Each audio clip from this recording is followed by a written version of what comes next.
Yeah. What's good, yo? Welcome to another episode of Real Talk, where, as always, if shit's real, we talk about it. I'm your host for tonight, Pat Scorpion, the New England representative. And as always, I got my man with me. I'm going to let him introduce himself. Yo, what it do, man? Shuttleworth the guy, aka the GOAT artist, aka LB, lot of the boss. You know what it do. RingGangRadio.com in the building. Yes, sir. Let's get it. Monday night boxing.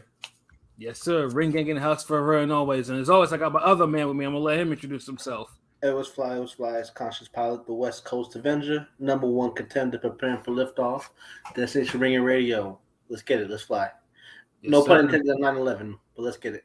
Yeah, though. Yeah, it is 9/11. Yeah, honestly, when 9/11 always kind of creeps up on you, it's like, oh, shit, it is 9/11. But I think, like, year after year, like, it's not as, I wouldn't say celebrated as it usually is, but usually because before, like, TV is like a whole bunch of memories and shit like that, or the radio is a whole bunch of. There's too much other crazy shit that happened afterwards now. Like, after 10 years, it's like, okay. Mm-hmm. And then it's like so much other devastation that hit the country. Like, nothing on that level, but just. Yeah, no, absolutely, yeah. Like, I think as a whole, like, you know, niggas is more desensitized, and then you got a whole new generation of people who didn't have to go through that. Yeah, exactly. Like, we was all young adults, teenagers or some shit when that happened. Yeah, nigga, Or, like, well, I know Pilot was probably like a jit. I was in 8th grade, probably, yeah. 8th or 7th grade, yeah. Yeah, jit. yeah, nigga. I mean, I was a senior in high school, so fuck that. Yeah, I was in college, yo. I still remember. I guess we were both jits back then. I mean, I was college. I was somewhat grown, you know what I mean? But it was well, funny. But you were in your 20s, or you was like 19 or 20 or some shit? I was in my 20s, yo. Oh, old ass motherfucker, damn. Nah, because I'm one of those old niggas that like graduated when they was 18 and shit. You know, because a lot of niggas like back in my day, and even now, niggas graduate when they 17. I'm like, God damn. Even when I was graduating, I was like, fuck, like, nigga, how you graduate? You 17? Like, damn. Yeah, so it was crazy how that be. Birthdays. Like, yeah, and honestly, if you graduate later than that, you either started school late or you was kind of stupid, you know. I mean, or you came from like another country and they fucked up your your credits, because that happens too. So I don't want to just yeah. Damn, I'm surprised you just said that. I'm the nigga. I'm the nigga that's like representing like the foreign niggas, like yo. Yeah, I be like that too, but yeah, though it was crazy because I mean, even then, like just the events that happened when I first heard of it. I mean, because I was just getting out of bed, I was like half awake and shit like that. I was. So you were at home then? That was in my dorm, nigga. Oh well, you was resting. You weren't busy like. Yeah, because it was in the morning. It was because I remember because I was in class when that shit happened. Nigga, like, and people started going crazy and shit. Yeah, mine was because I was brushing my teeth and I heard my roommates in the living room. They were like, "Oh!" And I'm over here thinking like that because I didn't have my glasses on. I'm thinking these niggas is watching a movie. As I'm watching, like the second plane hits the building, and I'm like, "Y'all watching a movie?" It's like, "No, this is legit." And honestly, it didn't really hit me at the time. I was like, "Wow, that's crazy." So I brush my teeth, I get dressed, take my do-rag off, everything, go to class, and then I get to my building. And the shit is like, everyone's going fucking crazy. I'm in my boy is like, yo, Pat, you see this? I'm like, what? We turn on the TV in the classroom, and this, you see everything, like everyone's in a panic. And then the teachers aides come out, well, they're canceling all the classes in this building today. And I'm like, oh shit. Well, shit, let me go back to my dorm then. And everyone in the campus is like running around. It's like full panic mode. People are trying to leave campus. People are thinking that everyone's about to be under attack and shit. It was a crazy fucking time, bro. It was crazy. Oh yeah, I mean, when you up the more northern you get, the hysteria goes up. It increases. Down here, we just looked at the niggas who let them get the plane lessons. Yeah, so, because remember, because there was a third plane that went. That gotta blame Florida for something. So. Yeah, it was crazy because I know they were talking about, because I know the third plane that was about to hit like the Pentagon or some shit like that. Like people were full panic mode, and like classes were like canceled for like the week. Like, and of course the blueprint came out, and then the fucking Hopkins Trinidad fight had to be pushed back. All that shit, nigga. Like the shit was like, that's the boxer part of 9/11. Yeah, it was an era. You know what I mean, yeah, it was an era though, and it's just like definitely an era. Yeah, but yeah, it's crazy now that I mean, obviously, getting on planes changed. If you were on planes before that, it changed now. Now you have to follow such a procedure now. Because if you don't, you end up getting shit thrown away. I've had my hair shit. Because I remember I've had Vaseline. I had my hair, the shit that I used to put waves in my hair, thrown out because it was just a little bit over what they want in the fucking. It was like, look, nigga, you ain't that, you ain't got that much swag though. Like, yo, nigga, what the fuck, nigga? You never had like, no damn. Get out of here, nigga. Who you Mason Betha, nigga? Who you is, nigga? Hey, nigga, like I said, man, that wave life, nigga, that was me, nigga. Like, the do rags, everything like that, nigga. Like, I was trying to be pretty for a hot minute, bro. See, that's the thing, man. When you light skinned like me, man, it ain't no trying to be pretty. You just pretty, man. Yeah, because that's why you gotta have the hands, though. I mean. Yeah, because you niggas burn in the sun. That's your problem. That's what you do. Nigga, I'm a straight nigga. I'm Blade right now as a vampire. Nigga, you see the training videos I be posting. I mean, well, the last one is night. Okay, I give you on that. Yeah, yeah. Like, nigga, you ruining your point here, nigga. I mean, I ain't gonna lie. The last couple times have been at night, but yeah, before that though, you see, I be out in the sun. I know it'd be a shade and shit, but yeah, like, yeah. I mean, that's just championship. I'm the stronger day walker, nigga. But yeah, it was definitely an area, and it's just crazy to me now. Like, there are kids that never. That are just like that shit is it's like history to them. Like, they read about it in history books and shit like that. Because see, that's not their trauma. Our trauma is like the school shooting, but that's kind of all of ours though. Like, right? Because it been happening since all of us was in school. So it's like I know Columbine was big, but like that shit was huge. Yeah, so now it's like the 9/11 trauma, just like a whole new generation, just how like Vietnam ever had a trauma and World War II, like, yeah. So yeah, our trauma was damn recession and 9/11 and if you have a beard, and if you have a beard, you're part of Taliban and shit. Oh yeah. Well, not me. That's still stigma to this day. I know I used to get that when I damn would grow my shit out. Yeah, luckily for me, I think I was too African for that.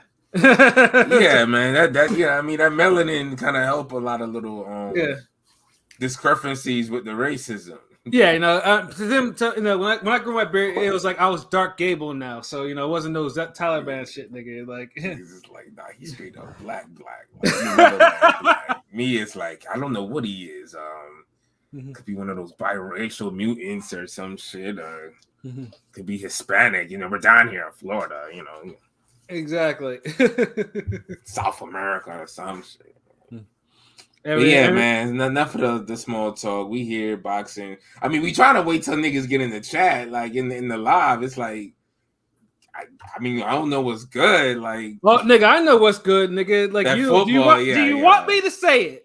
Do you want me to say it, my nigga? See, and I started to leave my name alone, but I was like, nah, I'm Shutterworth today. Yeah, I mean, let these niggas enjoy their little football games. I mean, football's on and shit. The Peters might not be puking, but we're still doing the content, I know niggas gonna wanna tune in later or on some. Well, they will. I mean, shit, we're still getting fucking comments and views on the fucking Monster Fulton shit. Like, niggas really love that. God damn. Yeah, like, I think 2 of our top videos in the last are all involve fucking Fulton. Oh, wow. Actually, all 3 involve Fulton. Like, it's like Fulton and Monster. Like, it's like, motherfuckers will get to it when we'll get to it. You know what I'm saying? But, it's been kind of, obviously it's been light with the boxing, whatever. Well, light of the major fights. And, it's good. Sometimes boxing, has a little, has its little ebbs and flows and shit like that. It happens. Yeah, because they know boxing fans, like the hardcores, they need their little date nights and spin-off adventures and shit on the weekend. Yeah, the date. So they gotta try to give us that sometime. Like, even this week, like the fights, I kind of like these fights. I think they're like action fights. To kind of like ease everybody back into the sport. Yeah, no, exactly. And then thankfully they're not on the same day. One's on Friday, one's on Saturday. That's a so blessing. it's like That's a blessing. Oh, word. Okay. yeah, that's so dope, yeah, that's a pure blessing because that's really. I mean, if you could have more on a day, obviously it has to be like afternoon and nighttime, but then it can't be one of the marathon cards. I hate watching two main events and like I mean 2 cards at once is manageable and I ain't complaining, but like having the 2 main events start at the same time is like nah, fuck the 2 cards shit, nigga. Let me appreciate that shit, man. Like let me appreciate one bitch at a time. I mean, one boxing event at a time. Like, yeah, no, this nigga LB will never do 2 cards. Like, I mean, you did it the old school way, nigga. You did it with VCR tapes and shit like that, nigga. Like, yeah, I did. Like running back and forth between rooms, trying to see damn. What was that? Was that Trinidad Wright and Lacey. Was it Vanderpool, or either was it the Vlad fight? Or Touch of Sleep, but yeah, but Showtime and HBO used to battle for the damn supremacy, man. Yo, facts. That was a whole era. Most people don't even know about that era, kid. So way more competitive than it is now, and you got like way more outlets now. Like, yeah, they were like, like, look here, we're gonna give you this fade here. No, we're gonna give you this fade over here. And all of them are all real nigga fades, bro. It was tough, nigga. It was a tough Showtime. Yeah, exactly. Tough as fuck. Then they transitioned to that Saturday, and it was like we just gonna buy the best fight for the month. Right, exactly. And then that was an era because it's like it kind of sometimes you have surges where everybody just start making big fights. Like now. Yeah. Well, back then that Showtime surge was like, okay, we gonna have this big money fight, this budget, and you're gonna get this platform, and this is the level fight you gotta take if you want this. And niggas was like, shit, fuck that. I'll take this. Oh yeah. So you was getting like significant fights then. Yeah. That was a whole era, man. That was I missed that. Like I said, it was just the best fights, man. Like I said, just the best fights that the battle from. Now they're just putting a lot of boxing on TV, but and some of it is rhyme or reason sometimes. Yeah, exactly. It's not necessarily just to really be, for the fans. It's more or less to fulfill a contract. That's what. That's why you get all these marathon cards. They just be like, "Well, I did promise him 7 fights this year. Yeah. Throw Tremaine Williamson's and Luke Campanelli and whatever. What I'm just making up names for prospects, career mode shit. Well, the fun thing is too is Showtime never did all them damn previews and shit. Like, HBO used to do that. Like it used to be like on HBO Latino, they might put some of that shit on there for the main card, shit like that. Nigga. Like, but there was times where HBO Latino would have the better main event, better card than regular HBO. Straight facts. There was a few joints. I'm like, yo, hold on, why HBO Latino getting this? Like, these niggas, I don't know what is this. Is this racism or like prejudice or like incompetence? Because there wasn't really streaming shit except for maybe there was ESPN 3 at the time. Where if you really wanted to see the top rank shit, it was there, nigga. Like, You had to wait till nigga upload it or catch it. You know what I mean? Like, hell yeah, nigga. Niggas don't know. You had to be dedicated. It's just like rap music. That's why everybody has a higher, like, appreciation for it once you get a certain age or if you was groomed properly. Right. Whereas if this microwave era where you just only got to make a couple songs for singles and throw some bullshit together for an album or just get one decent fight on a boxing card and throw a bunch of bullshit together and and say, hey, I got a card here. It's like quality down. Yeah, no, absolutely, man. So like I say, it's But this is a great year. I don't want to make just real quick, Pat. I don't want to make it seem like we just shitting on boxing in general. Like, we going down memory lane, son. The memory lane shit, Yeah, this just in case somebody catch it right now. Like, hold on, what the fuck? No, Ring Gang, we fuck with this shit for boxing. Like, there's no question of it. Like, no. Yeah, just making sure. If we said that this year's back, then you shouldn't even be listening to us. Know what I mean? Like, so it's like. We're like we be giving talking head commentary. We don't do that. Like, you know what I'm saying? So, reminiscent of the times. That's all. Yeah, no, it was. Yeah, but like at least this weekend, coming up, we got, of course, someone who who I enjoy watching, as in enjoy getting his ass whooped. We got Luis Alberto Lopez, the current featherweight champion of the world, IBF featherweight champion, who's streaking like a motherfucker like that. Dude is leveling up something serious. Like, dude's trying to make his case that he's the best fucking featherweight in the world today. He's coming off just a little bit earlier this year, bodying Michael Conlan in only 5 fucking rounds. Like, like I'm talking about uppercut season and everything. Like, dude has been bodying people left and right. He's been giving people the business. Before that, he had this little issue with Josh Warrington. We all saw, Josh Warrington again, was out there fighting dirty, dude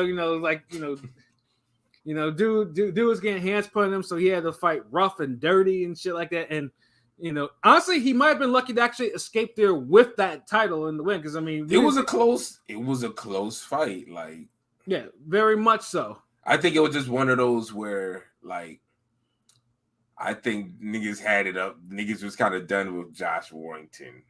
Yeah, absolutely. Because normally he could win that decision, and if he would have won it, it wouldn't have been a robbery either. Yeah, exactly. Like, it was close enough. It could have went either way. Like, I think I had Warrington edging that out, actually, because I felt like he took the second half, but the fight changed. Right, and there were some swing rounds in that you could actually either or.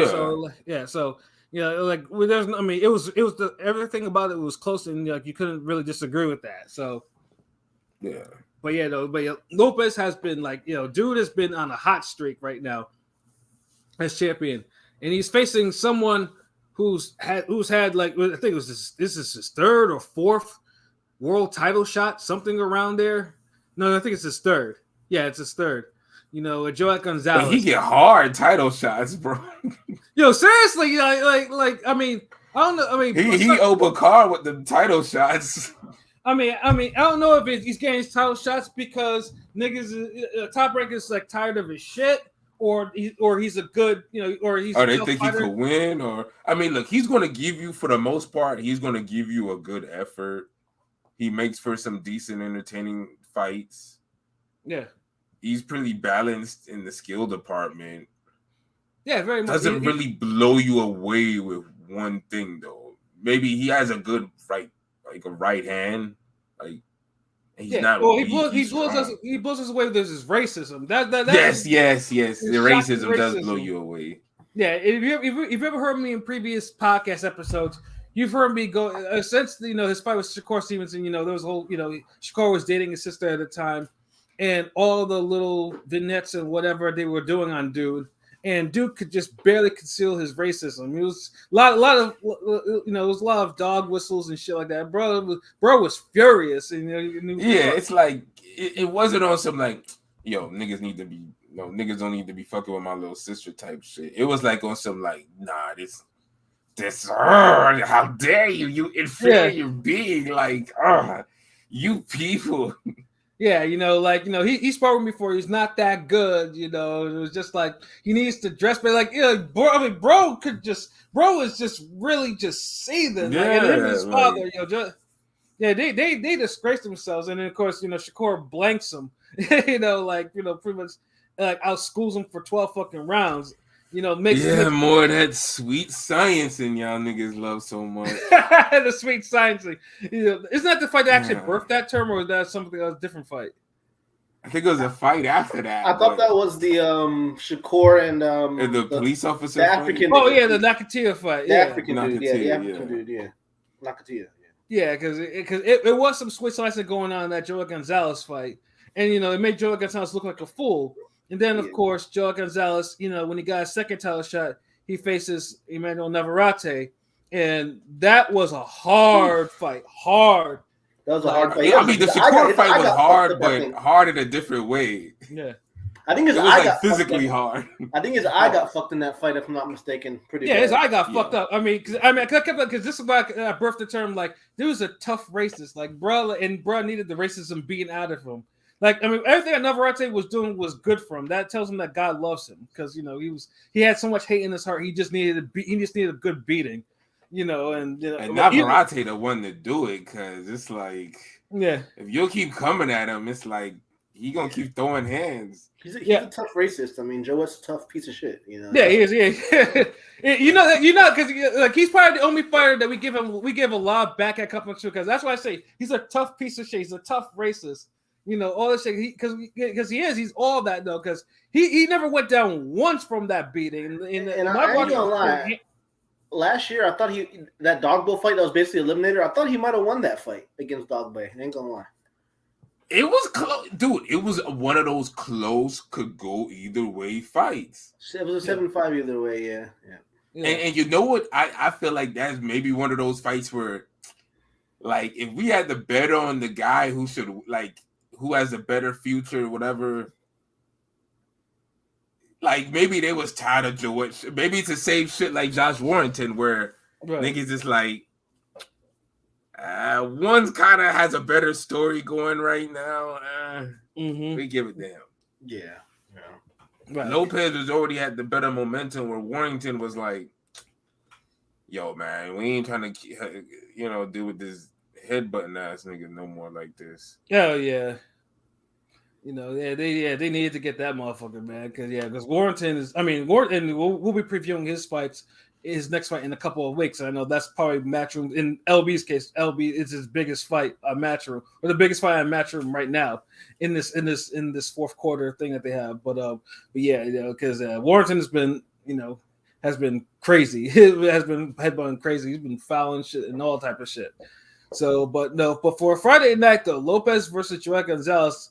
It's a good fight. I mean, where's the rhyme and reason? I mean, like I said, Lopez is streaking now. I mean, Joet Gonzalez, what he has going for him is he's never been knocked out. Like, hold on, what was Joet Gonzalez's last fight? Did he fight again after Navarrete, right? Or what happened? He did. He fought. He fought Dog Bay, but who else? Like. He fought on one. He fought on the undercard of Ramel. He beat a jobber. He beat a jobber. This guy named Vivas. You never heard of him, Vivas?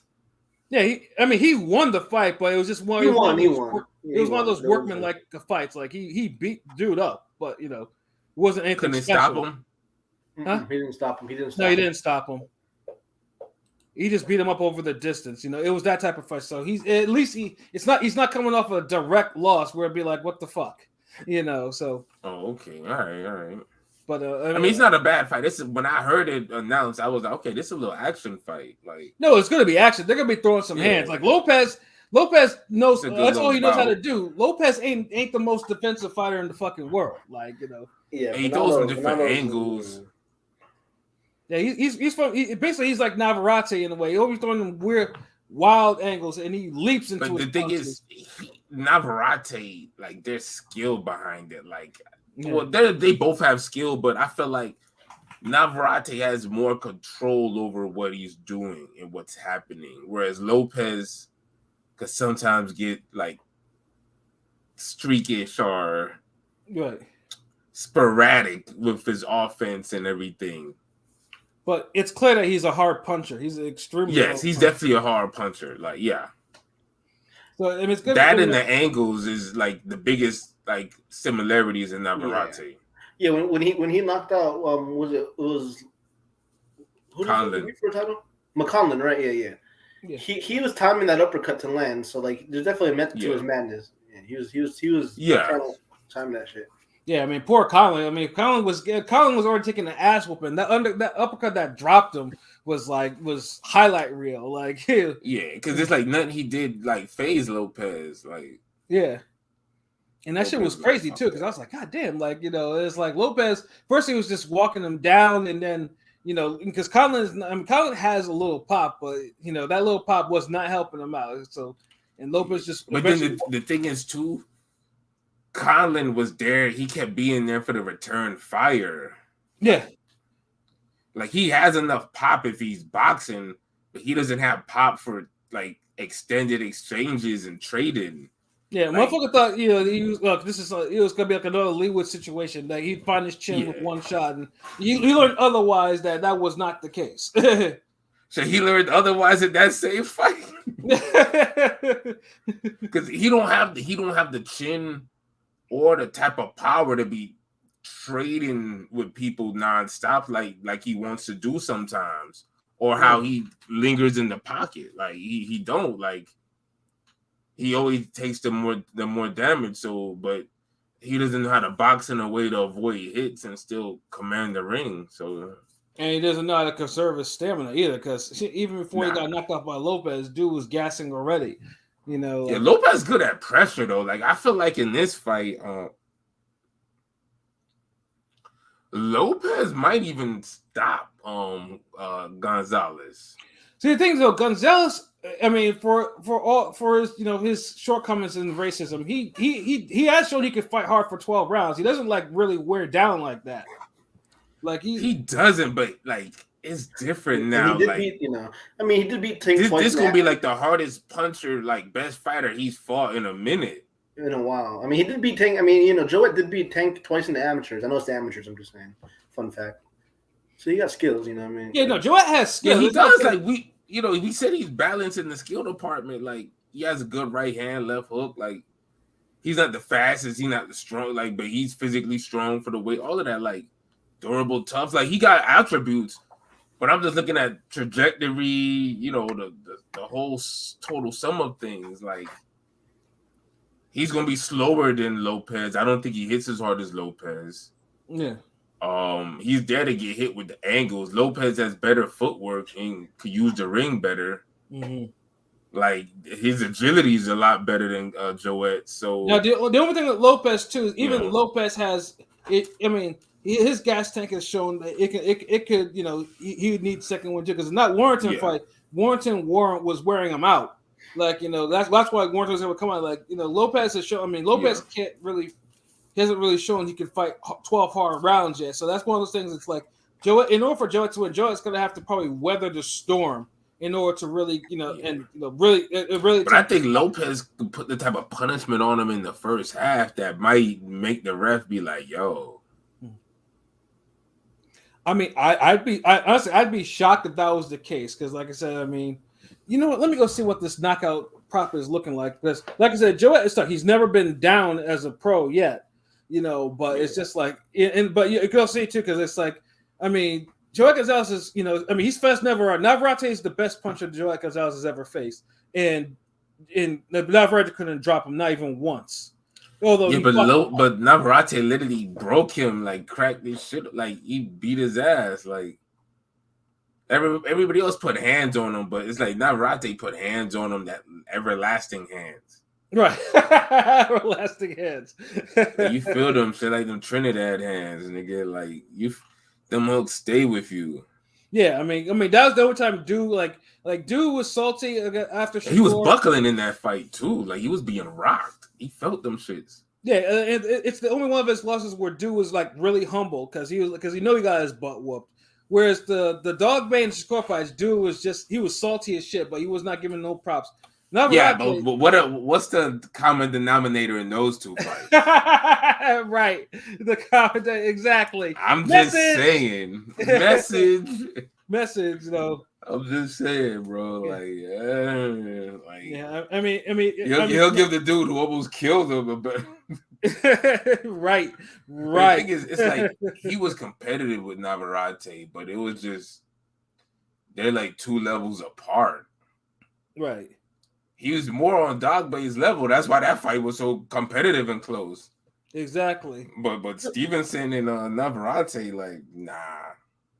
Yeah, no. One is a supreme boxer. The other one is an ass whooping extraordinaire. Knows how to dish out ass whoopings. which is a lost art though. It is a lost art in boxing. Yeah, too. Terrence Crawford can't be the only dude who be trying to beat the shit out of people, yo. Like we need that shown in other weight divisions. Yeah, exactly, and especially in the lower weight divisions where you see that type of ass whooping ability is rare. Yeah. You gotta go back to like Darchinian and Ahmed and all these niggas where dudes was really trying to like wreck people's shit. Exactly. We need more people with that mentality, man. Stuff. Yeah, it's the hurt business, man. Exactly. So just looking at the prop bets, I'm just looking the money line. So pretty much Lopez is a -900 favorite, which I think is pretty fucking high. And Gonzalez is a plus 520 underdog. That's kind of I'm not sure. Yeah, that's kind of high. And then with the method of victory, Lopez decision is plus 100. Lopez KO was plus 145. Joet Gonzalez decision is plus 750. Joet Gonzalez KO is plus 1500. Truthfully, that's actually it could be pretty likely that Joet Gonzalez has enough to KO Lopez. Lopez is not. If he could run him fast, like carry him fast throughout the fight, and turn it up late, there's a possibility. Because it's like I feel like Lopez would get a stoppage within the first 7. Gonzalez would get a stoppage in the second half. But it's just fucking wild. Like, I mean, granted, they're all pluses because neither of them ever been KO'd before, or maybe not even knocked down. But goddamn, Joe Gonzalez winning by KO is plus 1500. That's fucking insane. I don't think Lopez has that type of chin. So it's like that's fucking crazy to me. So, so I guess what are we thinking, fellas? Pilot, what are you thinking about this? Like the logical decision, Fernando Lopez going to win a decision. I mean, what LB is saying sounds good with the KO, but I just don't. And again, Joe, it's a tough ass race. I hope he gets knocked out. I hope he gets knocked out, but I just don't. I don't see it. Maybe maybe he gets to 130, he'll get chin, but pause. But nah, Fernando Lopez will win a tough. It'll go par for course. Joe, it'll be a tough fight, but I think Fernando will pull away. Could drop him, but he won't stop him. He'll win though. Okay, I can see that. So you think so basically it's Lopez by decision. So what about you, LB? Like 116, 112 type vibe. 116, 112. Okay. LB, what about you? Man, Lopez. I think he might probably end up getting a war. Lopez by decision, yeah. Right, and I know P, because I know P gave me his predictions. He said he has to say he has a Lopez by decision too. And for Lopez, I mean, I personally I would love to see a KO because Joe Gonzalez is still walking around too confident. So I need I would love it, but I do think Lopez will probably punish him over the distance. And then I'm just looking at comments, Miss Bitch, with the LB slander. I swear Shuttleworth looked whiter each day. And then Henny God salute. We missing a few tonight. Yeah, P had to do a double duty for work. So and Rome is doing Rome things, I'm assuming. Rome is as Rome does. Yeah, Rome is as Rome does. Rome is as Rome does. And then Miss Bitch says, I got Lopez by decision too. And Miss Bitch Shuttleworth knows his boxing 100. I swear, LB gets all the fucking groupies, man. Nah, nigga. Yeah, shouts out, Henny. You know what the vibe is. It's NFL, close game going on. It's all good. Yeah, Salute. Where Deontay Jones at? He's still celebrating? Yeah, I'm not gonna hear. Yeah, I know he's got to talk. Well, he can't really talk shit, but I know he's got to talk shit. Like, see what we did. Y'all just gonna be hype jawing at each other. That's all. Yeah, I mean, obviously when we do the football podcast, I hope he's on because it'll be the appropriate episode, for me to tell him that the Cowboys ain't shit and the Eagles is still number one in this motherfucker, man. So it should be definitely a good ass fight, I mean, I'm out, like I said, it's a Friday night too, like, I don't know, Top Rank be like alternating between Friday and Saturday nights though, but I guess they wanted to make sure. I don't mind sometimes because sometimes that Saturday, that non-boxing Saturday is kind of dope, especially if you already got a good Friday night fight. Exactly. And then obviously in the co-main, really, you got Xander Zayas, who's he's fighting Roberto Valenzuela Jr., and then you have the regular undercard. You have Fernando Vargas's kid Emiliano. You have Jermaine Ortiz fighting the Antonio Moran. That's actually interesting because Antonio Moran is known for being the highlight reel of a devastating KO fight from Devin Haney. Yeah, that was brutal. Yeah, it was, and then Robson Canseco, Ruben Villas on this card, so is Tiger Johnson. So it's, the usual suspects are all the top rank likes to do. Top rank stays with the exposure. So if you're not doing anything Friday night, you have that to watch. And like I said, it's gonna be and I'm pretty sure the main event, like I said, will be a bar burner. Like honestly, look, it does have fight of the year potential. Depending, it really depends, though, obviously, if Joet Gonzalez is really past it or not. He didn't look past it, but it could be about time. He's taking big ass whoopings. Because then Lopez seemed like he's one of those guys where he wins a belt, he wins a title, championship, he steps his game up, he improves. Because what he did with the Conlon was like systematic. Yeah. And if he, applies that same approach to Gonzalez, and just mixing in those hard shots and everything's done with a purpose, right? He might do some crazy shit and not do it out. So, yeah, it's crazy because this dude has a clear loss to Ruben Villas, so it's like, so he can be outboxed. So Ruben Villas is not a hard puncher at all. Like, dude has a very clear loss to that dude. So it's like. So there is a window for Joet Gonzalez to actually outbox him, but we'll see. But we'll see how it goes. We will absolutely see how it goes. And then Saturday, we have on DAZN, we have William Zepeda, who seems to be like an island these days at the lightweight, because lightweight, as we know, is a pretty popping division in terms of its attention that it's getting right now. Literally every day, there's always some talk about fucking lightweights of some sort. Now, I know we gonna get into more of that later. Yeah, we're gonna get into more of that though after this though. Man, Miss Bitch is calling you out. I'm sorry, I'm tired, yo. I'm tired. No, and Miss Bitch, we don't cover. I watch UFC kind of, but we don't cover it here. All I know is boxing won the event on that UFC night. Yeah, it did. And obviously I would have mentioned something because I watched the fight and I wasn't really happy with what I saw. Like, not just the whole Nigerian thing, but I was just like, God damn, Adesanya, like really, like all that kickbox. You're supposed to be a kickboxer and you were done in by actual boxing. Like, like what is this? Like I mean, like dude read him like a book. Like it was like that. See you can tell that dude actually watched tape on dude, and that's how he won with the fucking the midi shell. You know what I'm saying? That was a trash ass Philly shell that got him the championship. That's crazy. Yeah, and it won him the fight.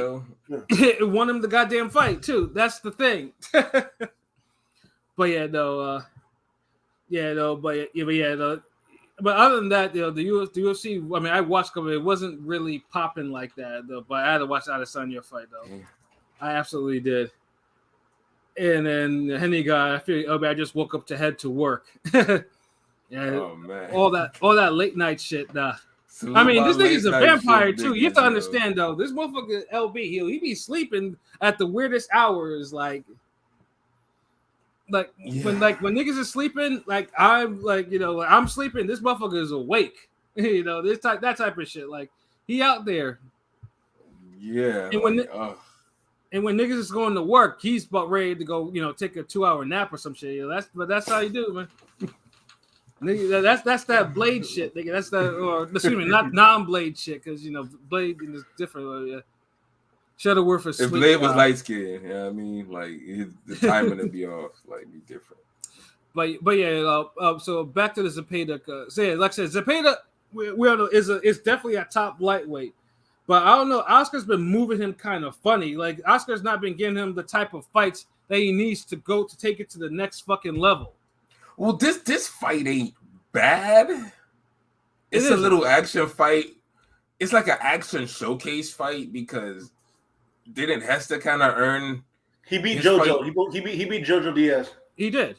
Yeah, didn't he kind of earn? He earned a little payday. I guess. Earn a fight at this level. Yeah, he definitely did. He did, definitely. So that's why I can't really shit on it like that. I can't really be like, no, it's not bad, but it's one of those fights where you see other lightweights are even talked about in significant fights, but he's not being talked about. Yeah, he's never in the mix. Honestly think he needs another like put my foot in your ass performance and then just call people out. Like, but he got to do it off of one of those put my foot in your ass performance. Yeah, I mean, decision just to Gesta. I mean, that's what he has been doing. I mean, the Tanahara fight, was a pure ass whooping, And but them fights were like a while ago. Like, I can't remember like Zepeda fights. Like, I mean, Zepeda put his foot. I think the JoJo was like the last fight I remember. He beat the shit out of JoJo. Yeah, but then also he almost suffered against Rene Alvarado. That fight was more competitive than it probably should have been. Yeah. I mean, honestly, damn. Yeah, I mean, that wasn't his last fight, though, was it? But before that, he got dropped by some jobber and shit. But he's improved. I mean, he got dropped a few 5, 6 fights ago, but he's improved since then. I mean, I felt like he was still working the kinks out, but I think the JoJo fight, but it's also how JoJo fought too. Like, just to gonna be a little smarter than that. Like, Gesta. Gesta, I'm sorry, I keep fucking up his name. Gesta. Yeah. I don't know. Like, I could see a late TKO in this fight, or I could see a decision, but I feel like Zepeda's gonna have to earn it a little bit. But once he starts rolling, it's gonna be like a wrap. Yeah, because Gesta, because most people Gesta's been trying to be pop. They try to get Gesta to pop for a minute. Like, motherfucker fought Miguel Vasquez for his fucking lightweight title. That's how long he's been around. Like, and it's like dude is he's had like the injuries and shit like that, and then he too beat Jojo Diaz, and it's like they really tried to pop Gesta off though, and this could possibly be the fight for him, because beating William Zepeda right now will mean a lot to his career. Like, it will be everything to his career, So, but Gesta's one of those ones. Like, every time I think he's gonna do something, he disappoints me in some way. I just don't know. I want to say, he's game, but he has some shortcomings. He does have some shortcomings. Because that Jojo Diaz fight we fought, like he could have lost that fight to Jojo too. That's another thing. That fight was close. Yeah, that level of separation, and this is Jojo. It's not his prime division.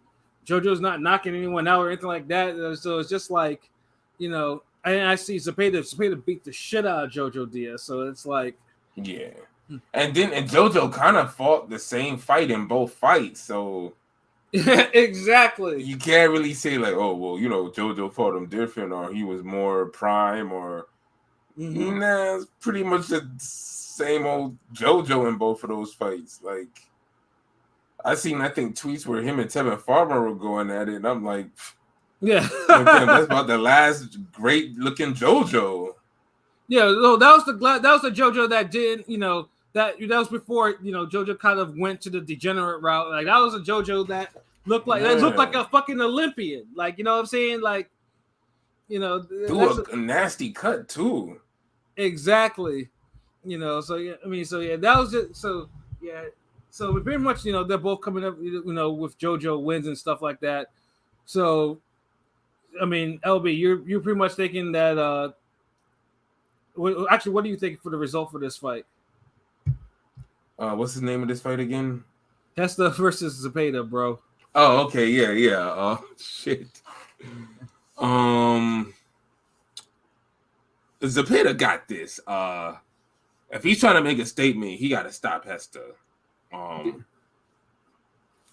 If not, he needs to do everything to where it's one of those Vernon Forrest, Baldomir fights where he drops bombs on dude all night, and hell yeah, you walk away saying, "Damn, that Gesta got a chin." Yeah. So yeah, if you're not doing one of those, then yeah. But I'm gonna say Zepeda puts a dent in this shit. Zepeda 10th round KO. Zepeda 10th round KO. All right, cool. I can dig that. Pilot, what about Almost you? want to see the prop bets for that. One of these days the Filipino will rise, but it's not Gesta. He's old.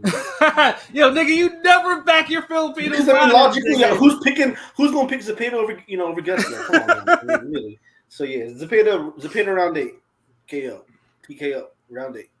Yeah, and P picked 7 for Zepeda.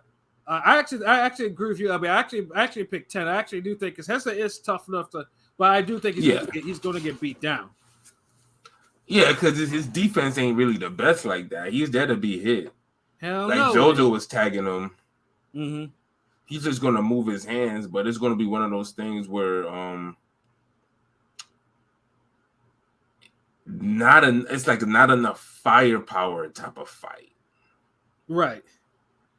Okay, he's not like a Solomon type of guy where, and that's Sam Solomon for those young people, where he throws a volume of punches, but he comes at you awkward and the volume is angles and all that shit. He's not one of those type of dudes. Right. So, he throws punches and bunches, but then he's right there bouncing in front of you and shit. Whereas other volume punchers, they a little more crafty. They doing their head movement. You know what I mean? Just So with that said, it's just, I don't know. It's like he would have to employ head. It's like one of those Spence things. Like Gesta has to do too many like basic shit he has to improve on. But if it was drilled into him to do it, like if he moved his head more and used the ring, like that make a difference. Right, exactly. Because he already throws the amount of punches you want. Mm-hmm. So, but yeah, I don't think he could end up. I think the way he fights and the lack of firepower, like he's in the fight, but in a damn, I'm fighting behind you. Exactly. And trying to keep you off of me type of way.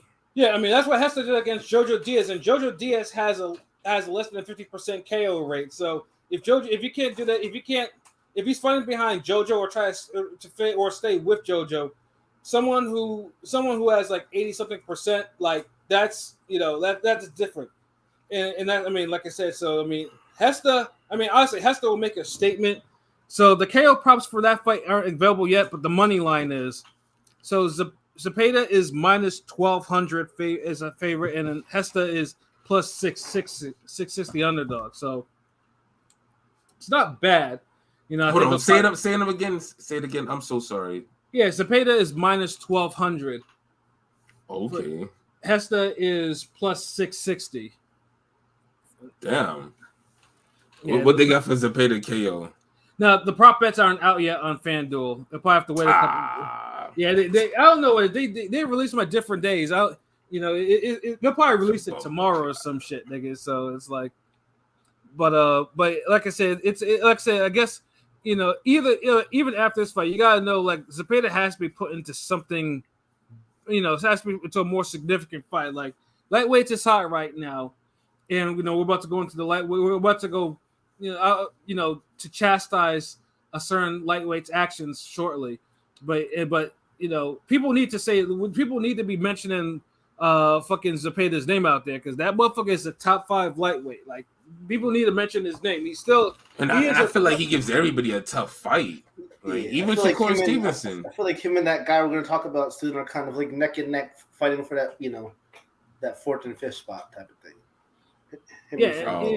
Yeah, and they need to because eventually Oscar's gonna have to be like, okay, look, I have to look to either top rank or I need to force an eliminator or something or a vacant or something like that, so I can get the man a shot, But yeah, they definitely need that though. But it's like I said, it's on Saturday, so it should be, like I said, it should be a good scrap or whatever. And it's a Golden Boy DAZN card, right?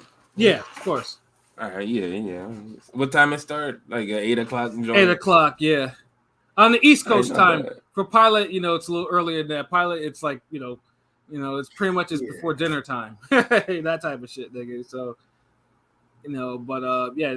So yeah, let's say it should be good little card. But yeah. Speaking of the lightweights too, we got some very disappointing ass news about the fucking lightweights.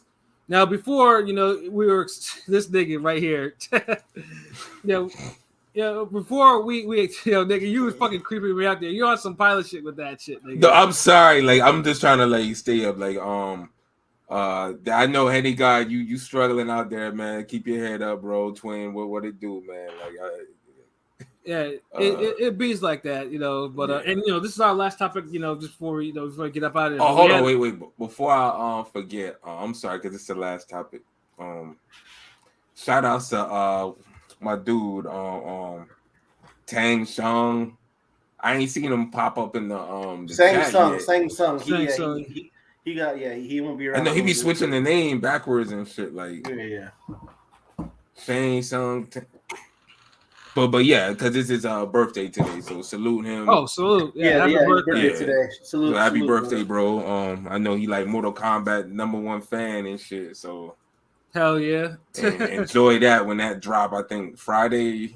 But yeah, so salute. So when you hear this, man, what's good? Like salute. Orca. All right, howdy. What it do, Orca? I think I remember you from one of the. Orca's cool. Yeah. Miss Bitch, be going sick. Shakur's easy work for Shuttleworth. Shakur greater Shuttleworth greater than Shakur. Fuck is a Shakur to a Shuttleworth. Shuttleworth is recharging his battery. Nothing was coming back from the gym. I don't think I'm gonna make it to the gym after this, bitch. Like, my god. Nah, I know, nigga. You're gonna go right to bed within 5 minutes of this shit, my nigga. Nigga, this seemed like it's a pilot night where you say when you do off, and this nigga goes to eye fucking way. Click. Hey, pilot, did you see that shit? Ah, fucking football. Lord have mercy.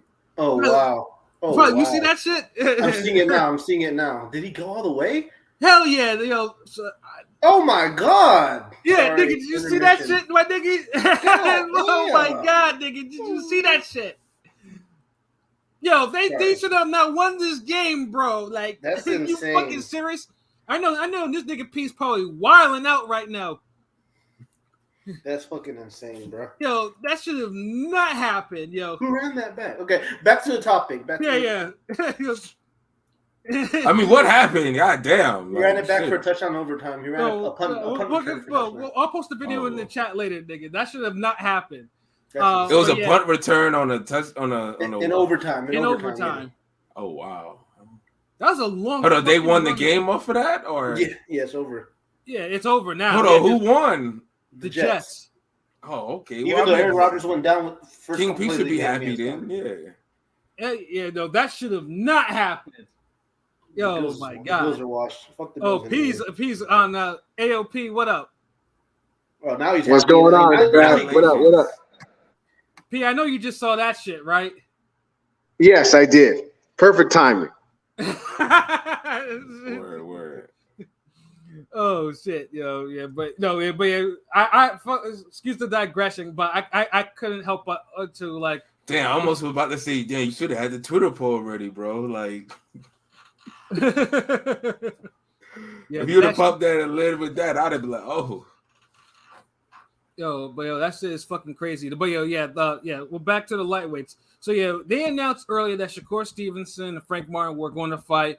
It was going to go to purse bid, but then they said they canceled because an agreement was made, and we're all happy about that shit because, well, number one, top lightweights. Number two, Shakur has been having a hard trouble trying to find opponents for him. And then other thing, Shakur has also rejected fighting Haney for 25% of the of the whole the person shit like that, and kind of getting in his own way and shit like that, and we need it. Corny. And on top of that, I know LB has mentioned before, having Black American fighters fight each other, and they're not fighting Mexicans or anything like that, shit like that. Yeah.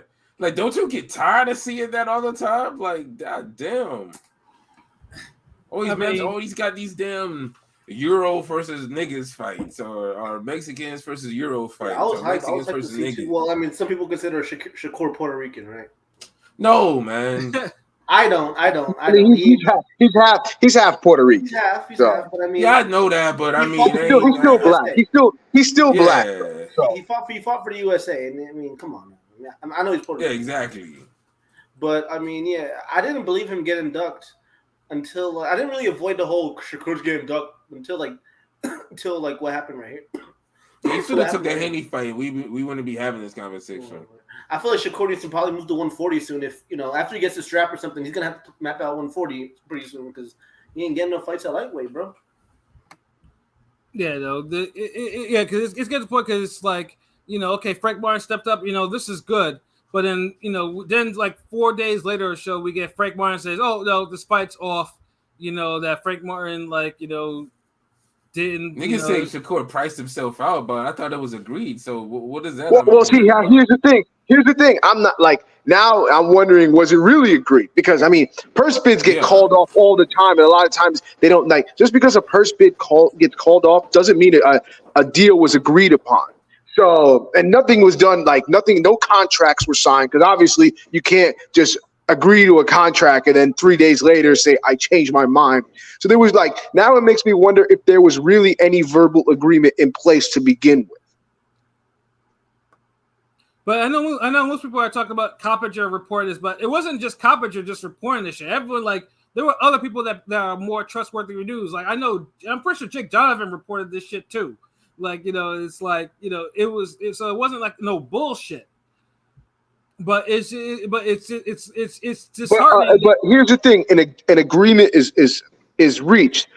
That doesn't necessarily mean an agreement is reached for a fight. It could be, an agreement is reached for negotiations for to agree to a fight. I don't know. This shit is weird, right? But I'm not happy regardless because I wanted this fight. Yeah, I was looking forward to that fucking fight, actually.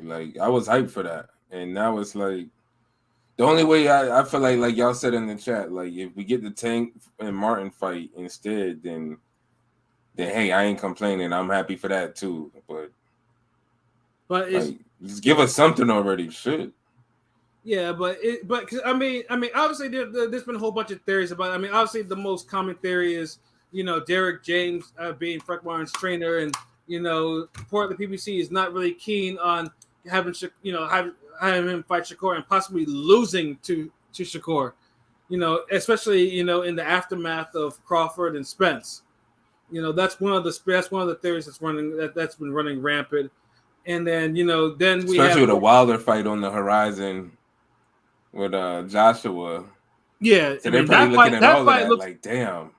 And that fight looked like it's in fucking jeopardy too. 1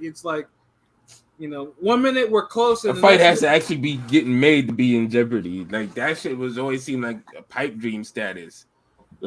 I won't think it's possible until these niggas start talking about, we'll have it in London or we'll have it in Vegas type shit. Well, now they're talking about if the Saudi Arabia pulls out of their pulls out their money, then they're gonna take interim fights and then they're gonna revisit this in March. You see what I'm saying, nigga? Oh my god, who got time for that? Yeah, especially Wilder. Wilder's fought 1 round in 2 years. I mean, Joshua at least is been active. Wilder. The only way that's dope if Joshua and Wilder are on the same card. Right. But these niggas is too big. The egos won't allow them to do that. Back in the day, that shit could happen. But if that's the only way, I would be okay, that's cool, because that'll give him one more chance to hype this shit up. I mean, I feel like if he never got that Shakur offer and he fought like an Edwin De Los Santos or Pitbull, that would be good. But now, if he fights them, it seems like it's definitely the only fighter that you can say arguably is Tank, because a Tank fight you get more money probably. So that's the only fight that you can. It's still the same skills. You going against skills. No, you're gonna lose to both. I mean, I don't think Frank was gonna beat Shakur or Tank, but I'm just saying But he got a chance in both, though. He got a chance. I guess, but he ain't beating them to me. But either way, that he got a chance was kind of weak, nigga. Like you don't want to see the fight. I want to see it, but if you don't want it, why would I want to see it? But because I'm a fan, nigga. Fuck that. I'm saying if a fighter doesn't believe in himself, why am I going to believe in himself? Yeah, stop trying to sound like me, nigga. Yeah, but Orca, I hear you. I'm disappointed too because it's like, I mean, because number one, Frank Martin's not doing himself any favors, because the only thing he's done is says I'm not ducking, like, so what are you doing? Like, it's just like, I mean, Frank Martin, he's coming off, a test, a little bit of a hard fight, it's like this. It's just like, I was looking at it this way too, because because I put respect on the belts. So when people don't want to become champion, I kind of raise my eyebrows a little bit. Like it doesn't compute. It doesn't really compute to me. Justifying that. The Texas boxing fans can try to rationalize it, but nah, that's a duck, bro. I don't care unless. I mean, right now I'm trying not to say it's a duck, but right now it's not looking good for Frank. Yeah, let's just say it's not looking good because first of all, like seems like a duck. It seems like a duck, but it could be a goose, nigga. If it quacks like a duck, it looks like a duck, smells like a duck. Hey, so first of all, look, hey, let him get. Look, there needs to be a cutoff time to when it's acceptable for his next fight to be announced, in order for this not to be a duck. Mm-hmm. PBC. So if he's gonna fight the remainder of this year, we gotta hear something by October, right? Right. Or at least the end of September, by October at the latest, like, because that's like, okay, 6 weeks, he can fight in December, end of November, I get it. Mm-hmm. But yeah, he has a few weeks. Like, I'm gonna give him. If he doesn't fight again this year, and Shakur already ends up getting the fight, then yeah, nigga, that's a duck. That's a duck, yeah, because actions speak louder than words. If he fights someone less than Shakur, that's still a duck. It's Tank. I give him that. That's about I'll even give him Zepeda. If a Zepeda fight and Martin gets made, I wouldn't even hate on that. Right, because what if it's Edwin De Los Santos? I wouldn't. De Los Santos is probably going to get the Shakur fight if he wants. Yeah. But I'm saying if it's that level guy, if it's like that. Long as he's dangerous. Like if he's fighting another. If a nigga say, "Look, I don't think I'm ready for Shakur, but hey, I'm fighting this nigga who's dangerous. That's still gonna prepare me for a potential future Shakur fight." Then I get it. Be humble. I get it. But just to be on some mysteriously vanished type shit, I don't know. But I'm willing to hear you out. Or whatever. I know he's not necessarily with PBC, but I mean, like his camp or somebody needs to. They should have came out already with some sort of reasoning as to why. Because now most people think he's a duck. I mean, that's just kind of the facts. Like they should have some kind of announcement or some kind of statement about it at the very least. Yeah, don't let this nigga name turn completely to mud before y'all be like, oh yeah, he's giving Ghost a whole new meaning. You know what I mean? Yeah. Oh, he's fighting such and such now. Yeah, because it's just really not looking good. Like Frank Martin's like because Shakur has Twitter fingers right now, but bro's been on Twitter all day every day. Right? When does he not have Twitter fingers? That's what I'm saying. Like he's like fabulous on Twitter. No, like Meek Mill on Twitter. Oh Lord, yeah, there you go. Nah, he's definitely chatty patty for sure. Yeah. Yeah, so it looks like he deleted that one contradictory tweet though. Yeah, but people bringing up the Haney. I know that technically Shakur turned down 25%. It's a bad look, but what's that got to do with him versus Frank Martin? Nothing. Because it's being the same fucking scenario. What the fuck? How dare you not be an officer of the consistency cops? Gotta be consistent. Now, if damn, bro, like, and this is the thing. This is like, at least Frank Martin, he might bounce back with a fight somehow. But the thing is, too, Frank Martin hasn't been complaining about being avoided and not fighting. Right. Whereas Shakur, he's been bitching and moaning about, no one wants to fight me. This, that. So the truth is, I mean, let's be honest. And I like Shakur, so it is what it is. I like Shakur. I'm a fan of him, like boxing wise, great skill. But the thing is, he's he's being a diva and he's acting like he wants to skip the line, because you can say what you want about say what you want about Haney. Haney went through it. Haney, we saw him go through the bullshit, not getting the fights and getting these bullshit fights, and then working up to his way to where he's the man. He worked his way up. Shakur wants to just skip the line, and yeah, you're a talented guy, but you're not skipping the line. You ain't worth as much as you think you are, bro. Mm-hmm. Yeah, because he's not like a name, like he's not the household. Like, honestly, I feel like Shakur thinks he's Tank's level.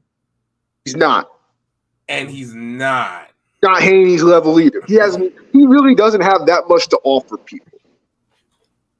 And he and the thing is, like, you might could say he has a better resume than Haney. Like you might could say, but the thing is, it's just Haney got the accomplishments over him. He's not a draw right now. I mean, Shakur down the line, yeah, the pound for pound guy, but he's not a draw. I mean, it's like it's the risking. And if he wasn't such a dickhead about it with Haney, like, now Haney's gonna make him suffer for it, because Haney's just like, you gonna have to earn these belts instead of fighting Haney for all the belts. Now Haney's just gonna drop the belts and he gonna have to pick them up one at a time at a slow ass pace. Yeah. Well, and then if these are not significant fights, it just kind of look like cannon fodder for you, because exactly he's at the level to be fighting the damn. The only other fight that's below, Zepeda is the only level. The Zepeda, the Frank Martins, they're the only lower level acceptable fights for Shakur right now.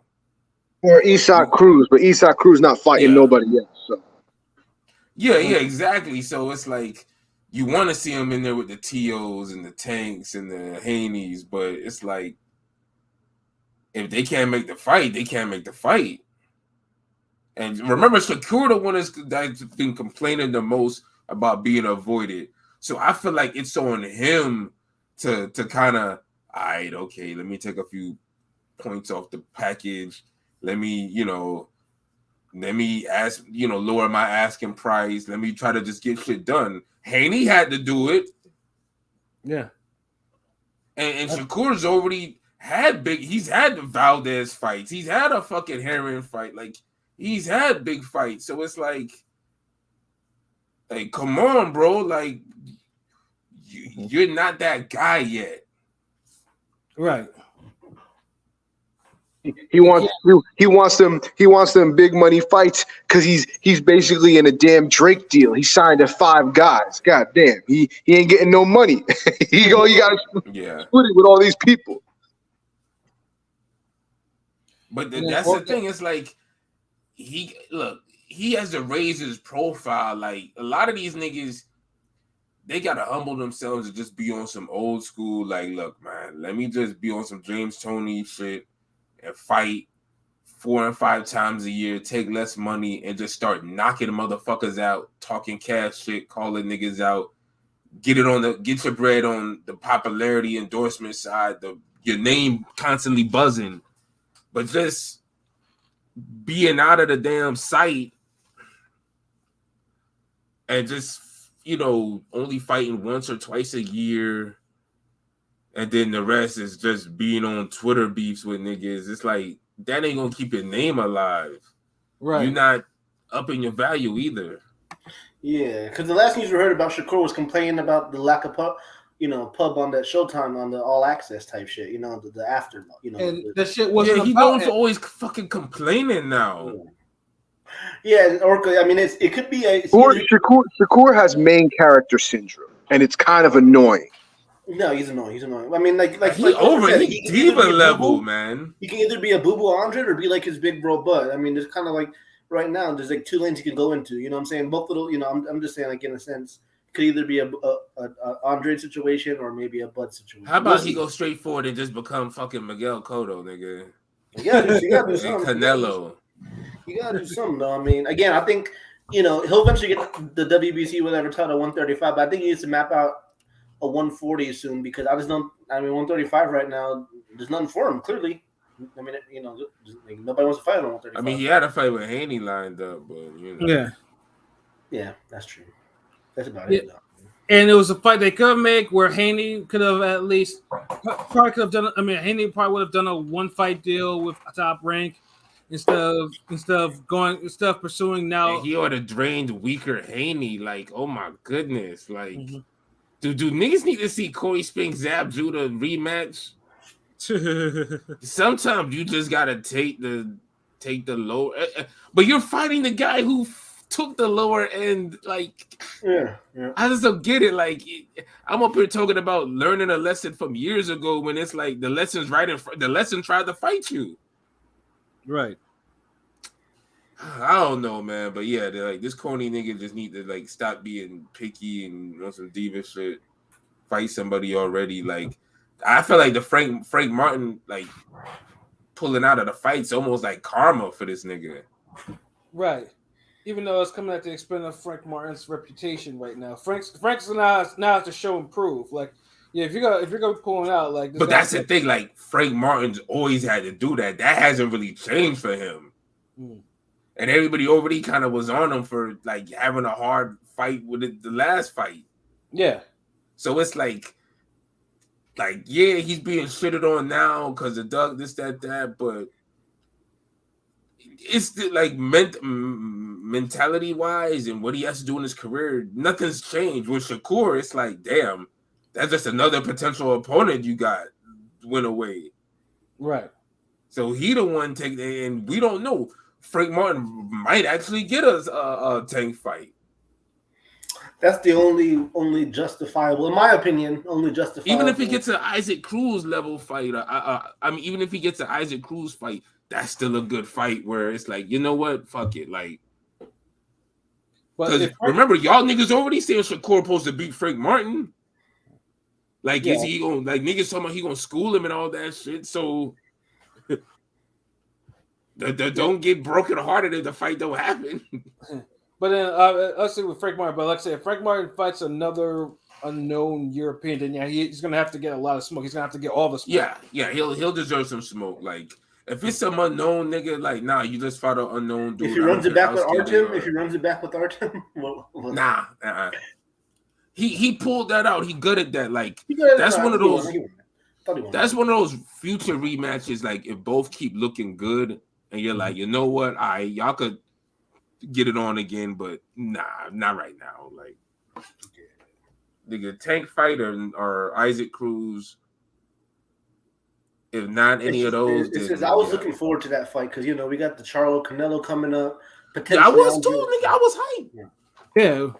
And it had buzz too, even though people kept on mentioning to the fight that Tank is not stepping up. It was funny because boxing Twitter be so toxic sometimes, nigga. Like, it's fucking serious.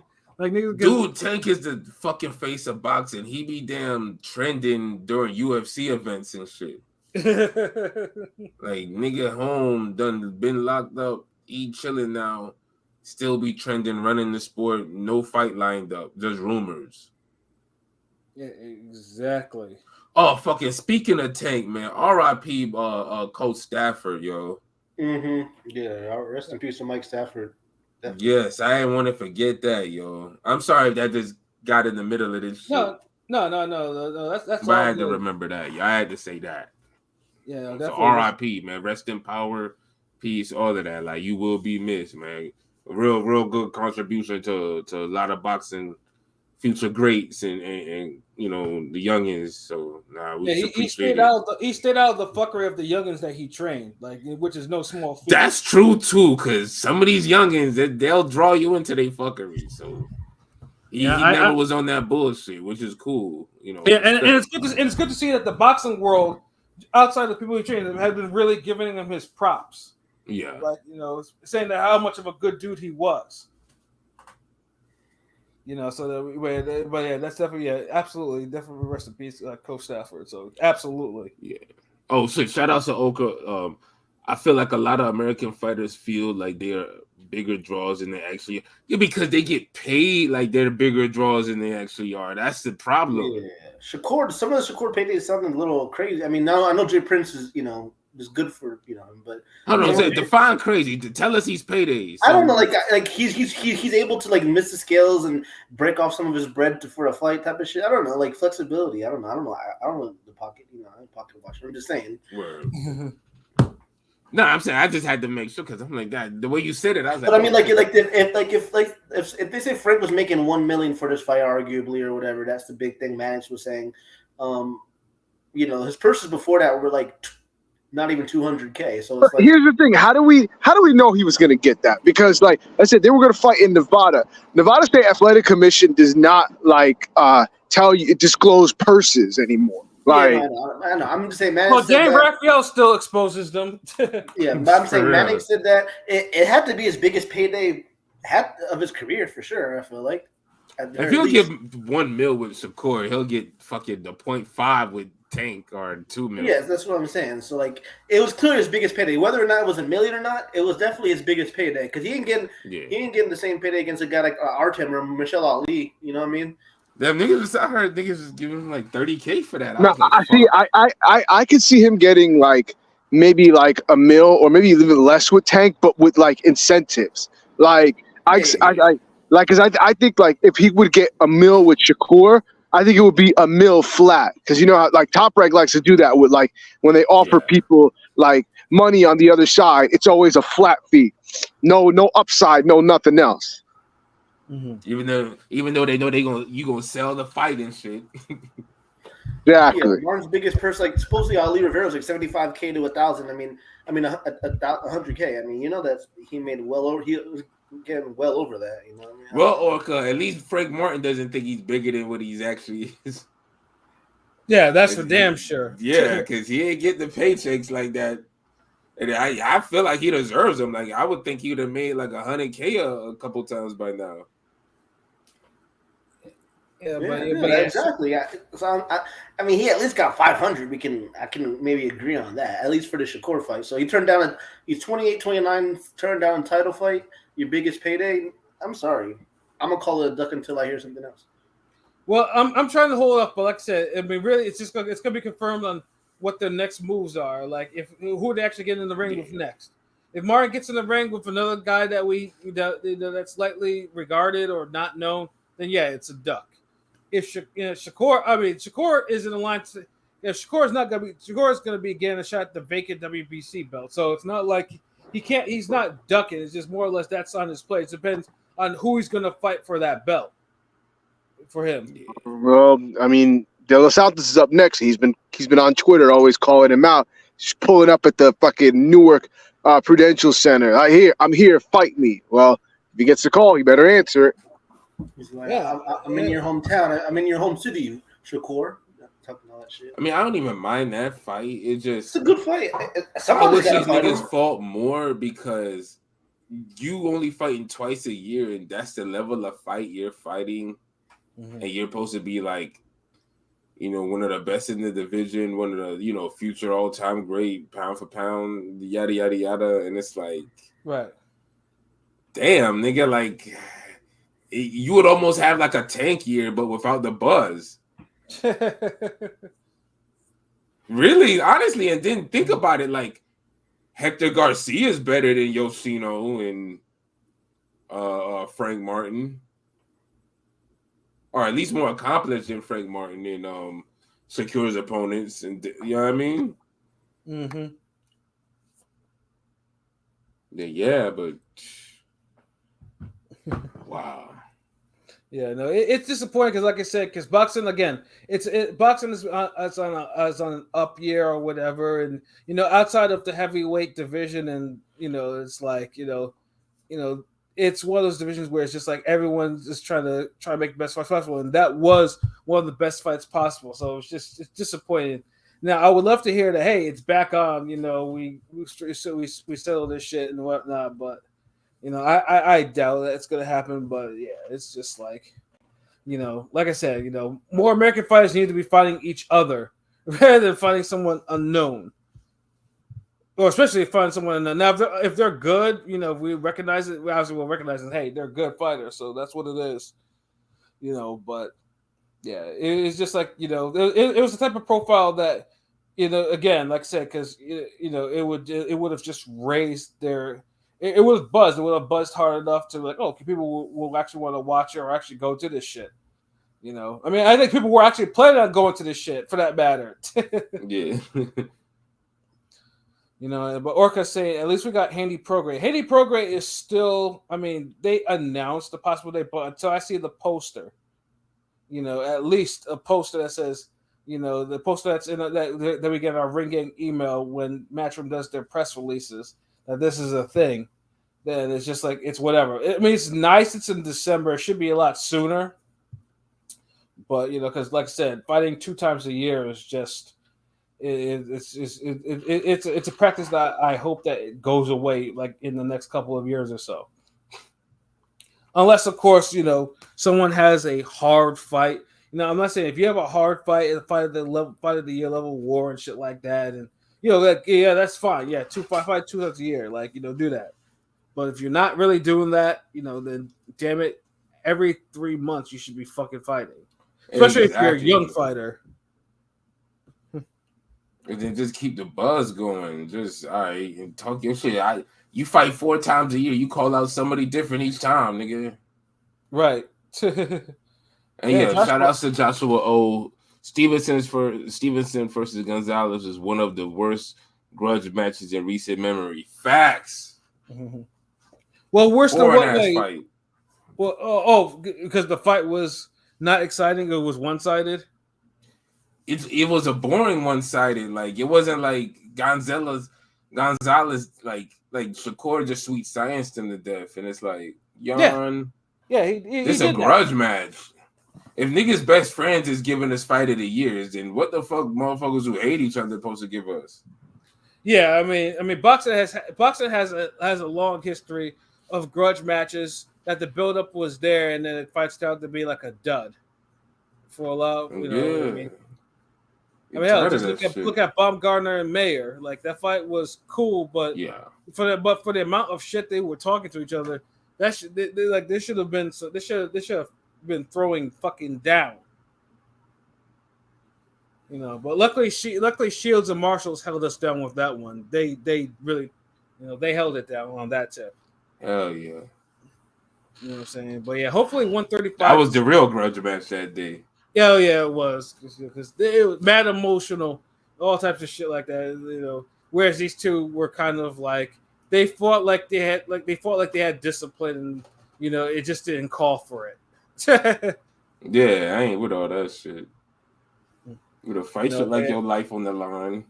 Yeah, but yeah, we hope. Like I said, you know, 135. Like I said, it just needs a couple fights for it to really bubble into what we call a quality division, like a really quality, like how we give 140 or we give 154 the praise that like 135 can easily do it, just needs to actually do it.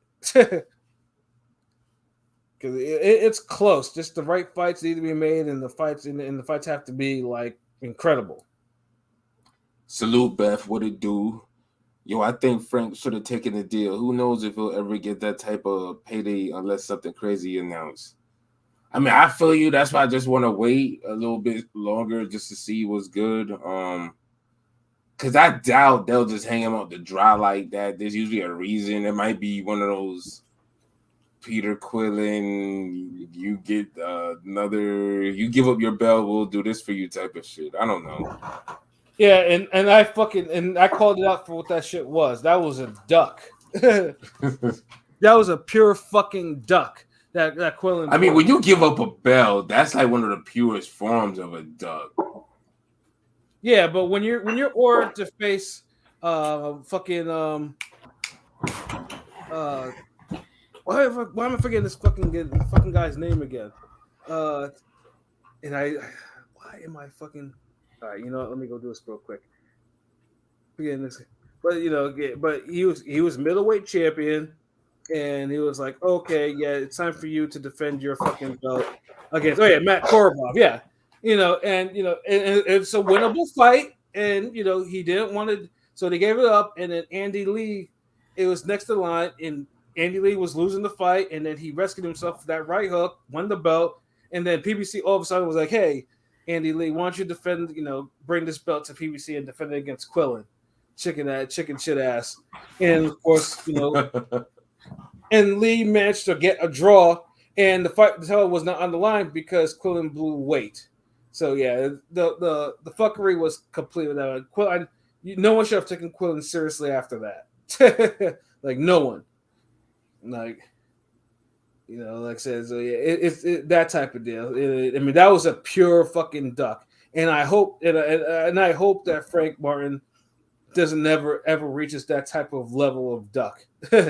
Like hopefully no fighter should. Oh man! Right now, to me, it's the biggest duck in box 2023 so far. God damn. I mean, I'm just being honest. It sucks. So I'm disappointed. I wanted to fight. Yeah, it's disappointing, but like I said, though, people are like, right now it's the pointing fingers, but at least the tension's off. At least you don't need Tank now to try to make people to try to like talk about the fallout of this fight because Tank had nothing to do with the shit. Yeah. Oh man, they'll be at 135. Like I said, just get your shit together. There's too many quality fighters in there for them not to be, fighting each other or anything like that. So, yeah, to be mixing it up by now, yeah, for sure. Yeah, got to mix the shit up. But yeah, I think that's pretty much it. Twitter poll today. Well, P just signed off. Nigga. Which poll? Polls? The one that was from today. Real quick. Yeah. What's the most annoying thing in boxing? Weak undercards, main event mismatches, rematch clauses, and bad commentators. 39% voted for main event mismatches, 25% rematch clauses, 22% bad commentating, and 14% weak undercards. Yeah, I mean, I think main event mismatches.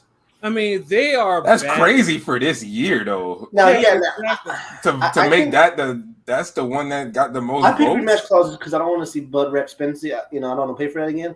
But main event mismatches this year have been the best fights of the year, arguably. I mean, technically, when you think of like Hovison versus Neary, we expected Neary to dog walk him. That was a fight of the year. Better be Viarde, you know what I mean? Like that was a mismatch on paper.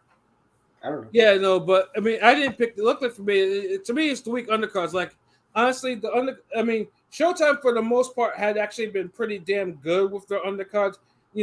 Except for maybe about one or two for the undercards.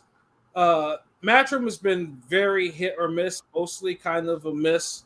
And top ranks are just fucking long, like ridiculously long. Yeah, marathon shit. Like, I voted for rematch clauses, but.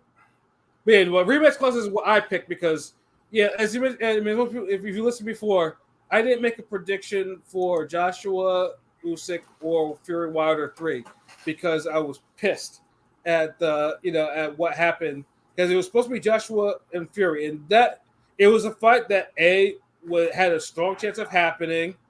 All the shit was ready.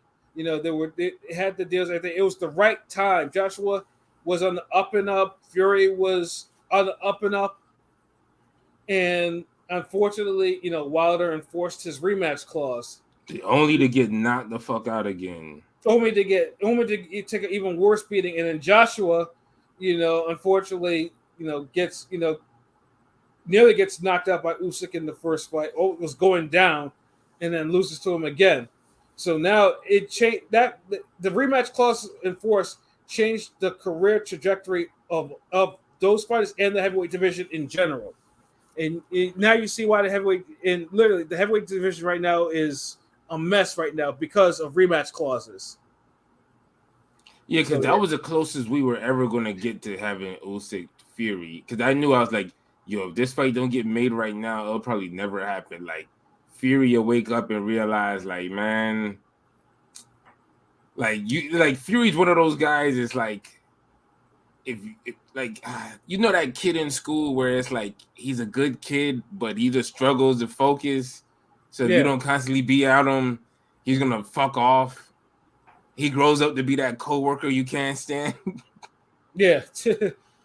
Fury's one of those dudes. So if you let him get too much idle time, he gets in his own fuckery bag. And now it's like, I know he was looking at it like, okay, I got Dylan White out the way.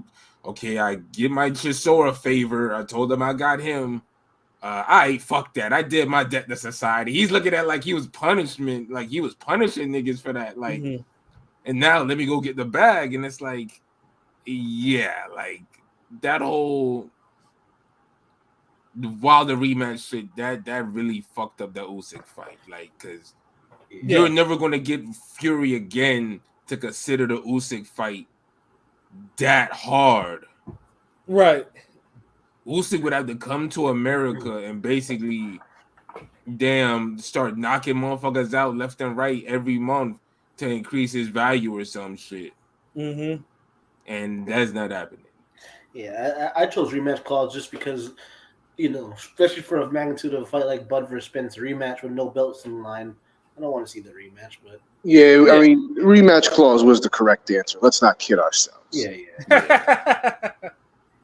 Well, so I'm just surprised at the disparity between all the four choices. Like, they're like, people I guess feel strongly about different things with this.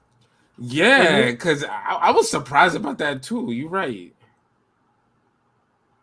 Yeah, I mean, not even 40% for mismatch. I mean, and like I said, again, get it. No one really likes a main event mismatch, but the two. Is that the most annoying thing? I don't think it's annoying. I mean, like I said, although I'm not gonna lie. I mean, I've complained about this for PBC cards in the past, but it's just like net. But in 2022, now it's not really the annoying thing, like at all. Yeah, that's why I'm surprised. Like, it just seems like it's the wrong year to be annoying niggas when you pretty much had like good main event matches. Like, as far as like the matches, I'm not talking about how the fights play out. I'm just saying, like, hey, look, we got good fights. So I'm just bad commentators. Yeah, that should always be annoying. No. Yeah, it's always. I mean, it's not like a new thing. It's always been there in some fashion, but it's a lot more notable now. Especially on the Zone. It's like really, like it's just like for all the cards that Chris Algieri or Sean Porter are on. You have your Mannix and Grishams and whatever the fuck, nigga. And it's just like it's. It's never going to stop. Or when you have Lennox do a PBC card or some shit. Ugh. And okay, yeah, you're right. Showtime has the best commentary. They're the best right now. Like, period. Like, for everything, like the best fights, best commentary. They get best production. It doesn't feel like you're watching. You could watch 4 fights on Showtime, and it doesn't feel like you've been watching boxing all night or all day like these other niggas. Right. You'll watch 3 fights on ESPN and you feel like you done saw a fucking DC or Marvel movie. You come back thinking like, God damn, Black Panther was long as fuck. Shit. Yeah, exactly. Like, what the fuck? Like, but hold on, what else is in here? What's the biggest duck at the moment? I mean, y'all gonna say Frank Martin, but like, Frank the Ghost. I like to emphasize Ghost. But I don't really want to call that a duck just yet. Like, I didn't want to see it play out. But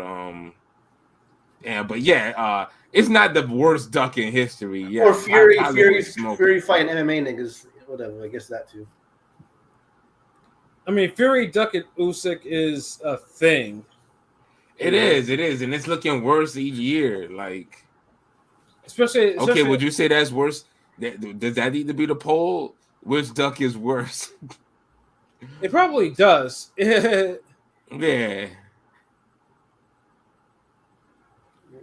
So yeah, I mean the duck. Like I said, it's just like I said, in a year like this, the ducks are very noticeable. If you're not finding who you're supposed to be, you're not moving right, you're not finding the person you're not supposed to. You find the person you're not supposed to be fighting and shit like that. It's I mean the quacks are quacking.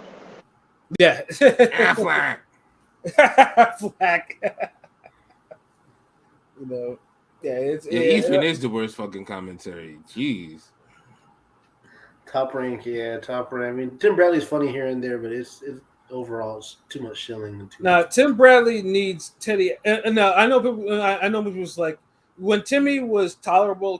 Teddy Atlas was his anchor. So that's the thing. Like, but Teddy Atlas is too far gone, and every time I see his post about comparing a UFC fight to a classic boxing for boxers. Like, what the fuck, man?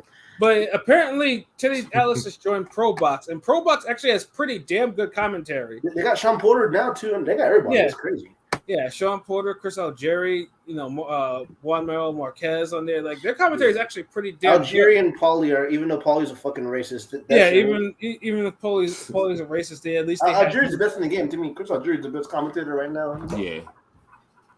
But Tim Bradley though. I mean, obviously, we've talked about the Bradley Award, and we all have speculations, and I think LB has so eloquently stated in a very classic rant, Andre Ward.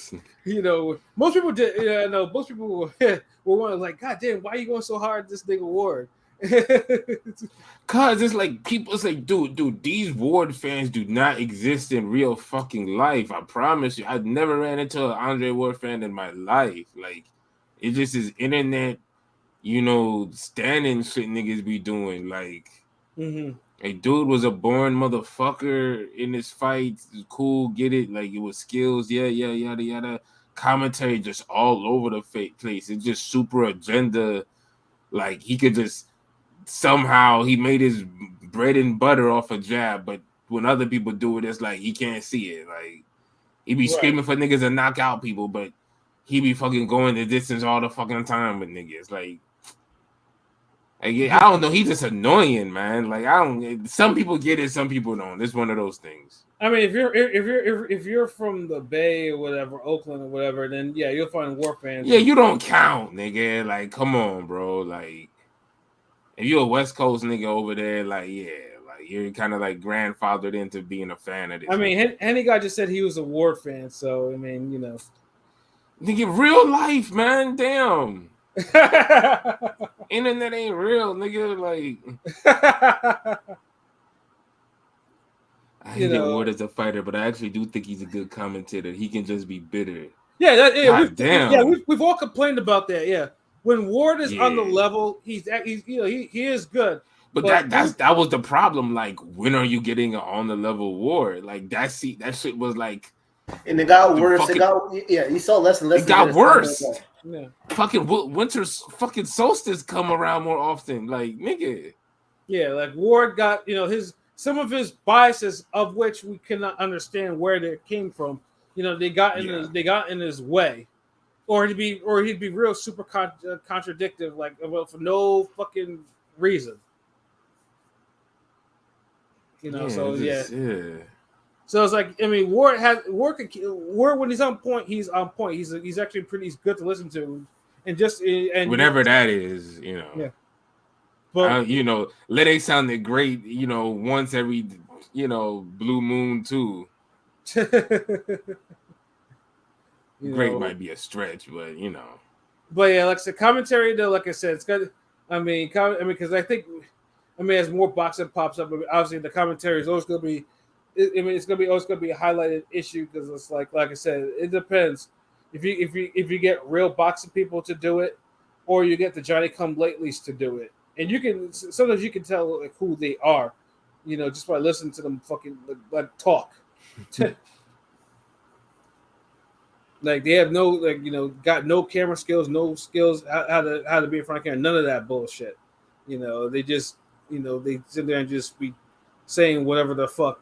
Stupid shit or biased shit. Yo, that's running they fuck box. But yeah, those were the choices. So I don't know. Does anyone else have anything they'd like to bring up before we get up out of here? No, I'm just looking at the chat. I think we good. If I miss HBO was a picture, it would be the zone commentary lineup. Oh yeah. Yeah, and the funny thing is too is I think HBO's net commentary now has kind of reached like folk legend status in the way, it's like the way. Yeah.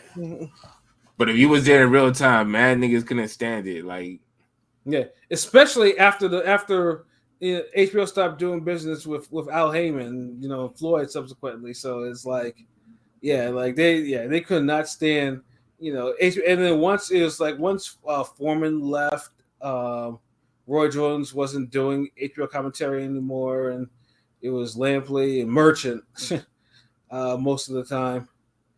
You know, I think it was those two most of the time. There wasn't anyone. I don't remember them bringing any other fighters in. You know, at least not like Showtime did or whatever. But yeah, once it was those two, yeah, like it was like nonstop. Like, you know, people hated those two.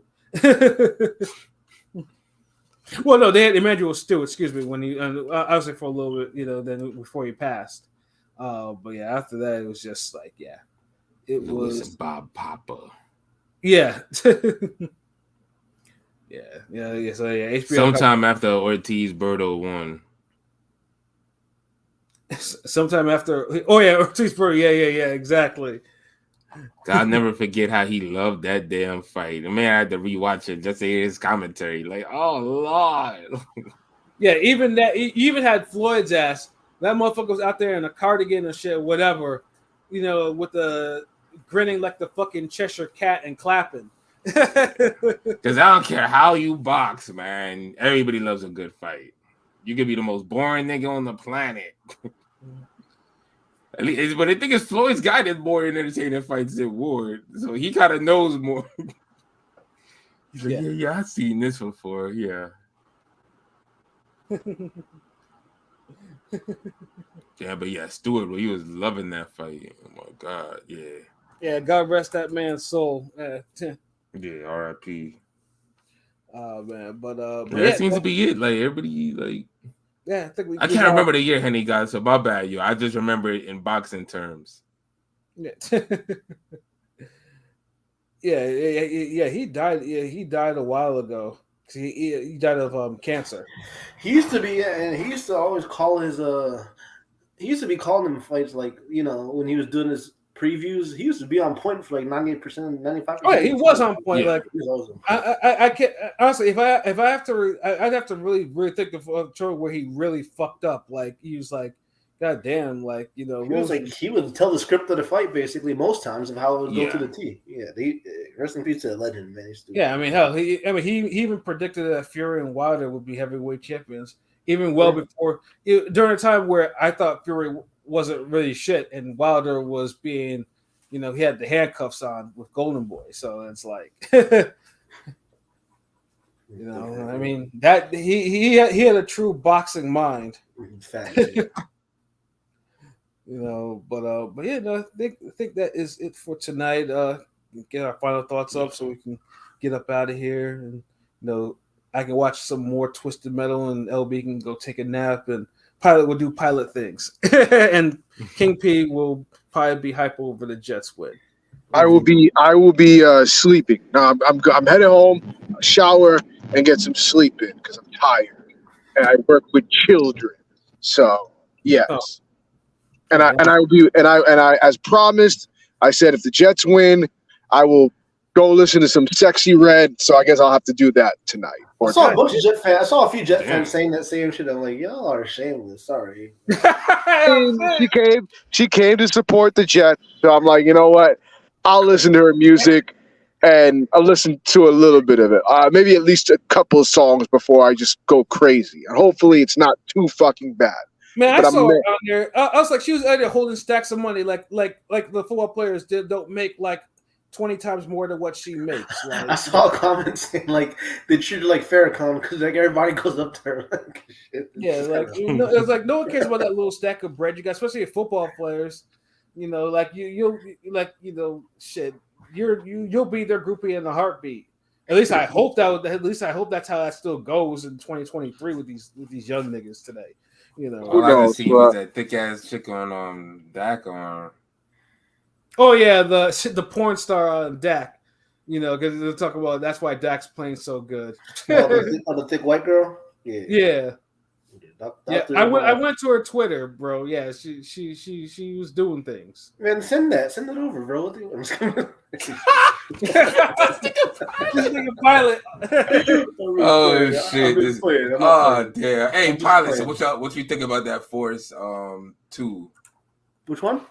I got it. Oh, the second. I'm putting that on. I'm gonna put that on actually right now. It's a good idea. Damn, hold like. You just reminded me. Appreciate it. Thank you. Don't give me shit, nigga. Word. Nah, because you was the first one I thought about because all the damn bitches. Yeah, the second episode, right? Yeah, I'm about to put that on right now. Fuck it. This guy no pilot.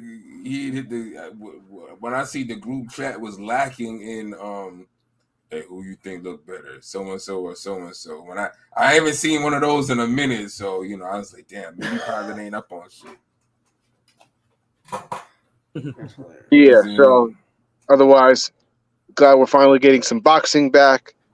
Now LB can stop. Oh, boxing back. No more football, but there's still football. Nigga, football's forever, bro. Like he'll learn. Like eventually, y'all. I let y'all niggas eat. Like shit, enjoy. Like I mean, that's y'all. Like I mean, like eventually, we're gonna say something, or we'll describe something, and it's gonna spark curiosity, and then he's gonna want to learn what the 4-3 and the 3-4 coverages and shit like that is. Whatever. I'm just glad my Jets won. Fuck the Bills. Fuck their fans. Go back to Buffalo and go fucking throw yourselves through some tables up there. Fuck out of here. Bunch of retarded Dudleys. Motherfuckers, it's not ECW. Go away.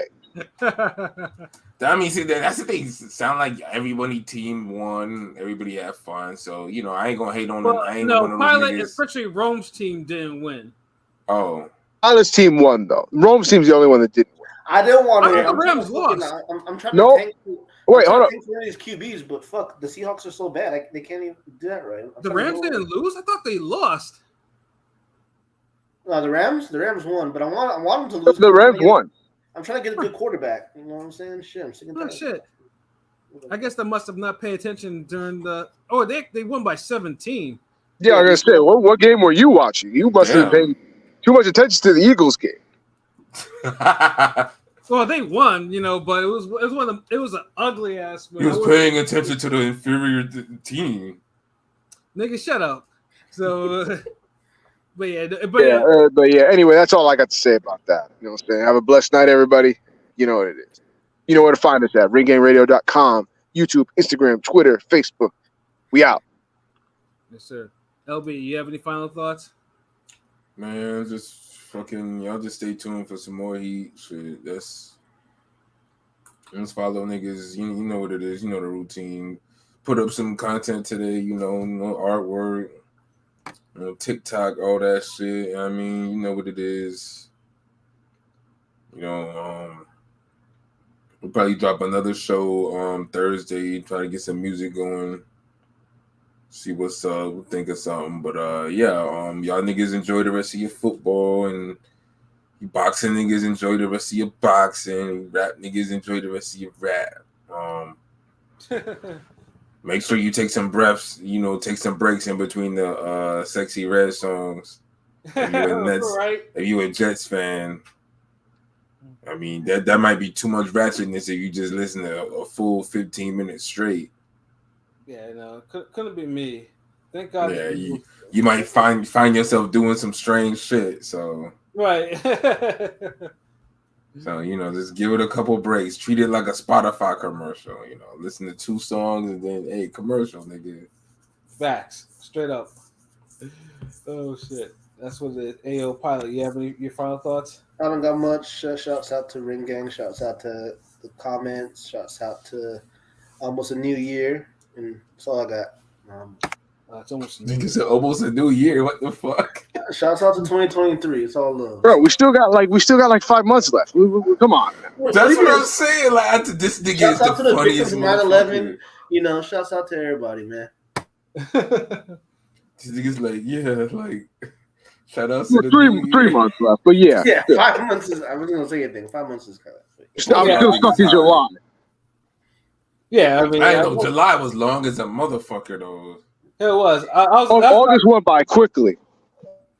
Yeah, that's why I was like, that was a P5? I was like, I'm gonna let P cook. P might just be purposely exaggerating.